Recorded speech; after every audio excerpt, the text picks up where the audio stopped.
At what point did you like get introduced to the Playboy Mansion? That's a story that people love. It's totally random, really. So my aunt was married to Barry Gordy, who started Motown Records, a big record company. Motown, music huge in the 50s, 60s, 70s, if I'm saying that right, 80s even. But anyway, they're still around. And so my aunt was married to him. He's good friends with Hugh Hefner, or was. And so my aunt became good friends with him as well, and his wife at the time, now ex-wife, Kimberly Hefner. And so they would bring me around, and I became friends with his kids, Marston and Cooper Hefner, who I'm not as in touch with anymore, but they were good buddies of mine when we were growing up. And so it was kind of a random situation where I would be there all the time, and I was always fighting with my mother. We were always fighting. She, it's such a different dynamic growing, because I had to take care of her growing up. She's physically handicapped. Well, at the same time, she's raising a kid. So we're kind of like raising or taking care of each other. Very weird family dynamic. And so we were always butting heads. And she had problems with painkillers at the time and stuff. She's now past all that. But so it kind of threw her for a loop. But anyway, that was tough for me. And so it made me very independent. So I did get a lot of positive growth out of it. Kind of had to raise myself in a lot of ways, not all the ways, but some ways. And so at 15, about 15, we just reached a breaking point, and I moved out. So I moved out of the house, and you can't get an apartment on your own at that time, nor did I have the money to. So I just kind of took my stuff to the Playboy Mansion. And they were cool with it. They were cool with letting me, oh yeah, just come here, and just kind of kept going. And it's funny, I went into one of the rooms. I would stay a lot in one of the rooms. Well, I stayed with the kids and Kimberly a lot. They lived next door. But then there was a room across from Hugh Hefner's room in the Playboy Mansion that was empty at the time, so I'd be there a lot. And I think when they filmed the show, it's now one of the bunny rooms. They painted it pink or something, if I'm remembering correctly. This was, years ago. It was 15 and maybe 16. But anyway, so I would stay there, and I'd run into Hugh Hefner in the halls all the time, and he just kind of assumed I was supposed to be there because he would see me all the time with his family too, but he never really asked questions. I would, he's the door across from mine. It's a long hall, but just like, oh, hello, hello, like just kind of normal. And I just order room service all the time and hang out and go to the grotto, and it was actually pretty chill. It was pretty fun, but it is also kind of a weird dynamic for a child to be around because it's not as pornographic as you would assume in the sense of just stuff everywhere and people screwing here and there. It wasn't like that, especially when the kids were around. Like they didn't allow us to the parties, things like that. But at the same time, there's still stuff around, and so you are exposed to a lot more that maybe I wouldn't want a child exposed to. Right. It is more commonplace and normal there. And then, of course, as a teenager, like, when they had like game days where like the naked girls would be outside in the yard while Hugh was playing like games, backgammon or whatever he liked to play with his friends. It was game day, so they would have the girls out. And so I would hide an inner tube outside the grotto in the pool, like outside where the exit of the grotto is if you swim under the tunnel. And so I would hide an inner tube there, and so I'd go into the grotto because I was allowed over there, but I wasn't allowed outside. So then I swim under the tunnel, and I pop up in the inner tube, and I have my little, hidey hole going around looking at all the naked girls. I was a 15-year-old boy. Yeah. What are you supposed to do? Yeah, exactly. That's awesome. Did you ever sneak into any of the parties? Not when I was a kid. Later, I started going to the parties. So then I would go to the parties, and it was very fun. But it's funny, so I have a good friend of mine at the time. I actually, I kind of advised her that it was okay to do Playboy. She was a model at the time. We were friends probably since I was 18.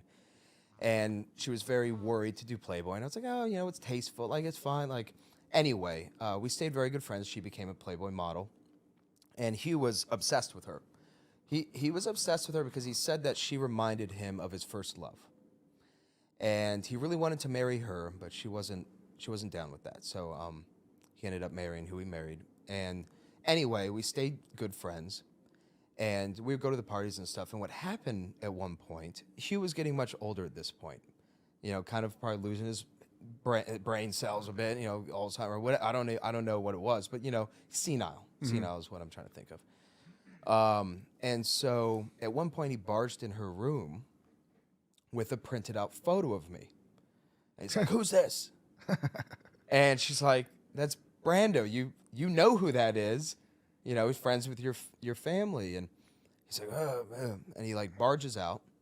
Ends up, somebody spread a rumor that it was a girl that spread a rumor that I was sleeping with her. And he was very protective, and even especially at that point, jealous of the girls, very protective of what they did and stuff. And he was very unhappy. And it wasn't true. It was a rumor. We were just friends. But at that point, she hits me up. I think it was like the Halloween party, or there was some party that night. She's like, "I don't know what's going on." He barged in my room with a photo, and she's like, "Maybe you shouldn't come to the party." I'm like, "Nah, I'm still gonna come." And it felt like I was in a James Bond movie. Because I'm at this party, and security is following me around everywhere. And ends up they have a little photo of me so they can keep tabs on me. And they're literally I feel like it was literally a spy, like having to avoid security and all that. And anytime I would go up and say hi to her, it's not like security would surround us, be like, "Oh, I don't want to say names, but you're needed somewhere else," and they would take her away from me. And I'm like, this is weird. The funny thing is, I was friends with his kids though, so like during the parties, you're not supposed to go in the house, but I would go with the kids into the house. So then security is kind of torn because they're like, he's not supposed to, do anything. And now you're bringing him in the house, but they also don't want to say no to the kids, kind of like next in line to the throne. And so it's a funny dynamic.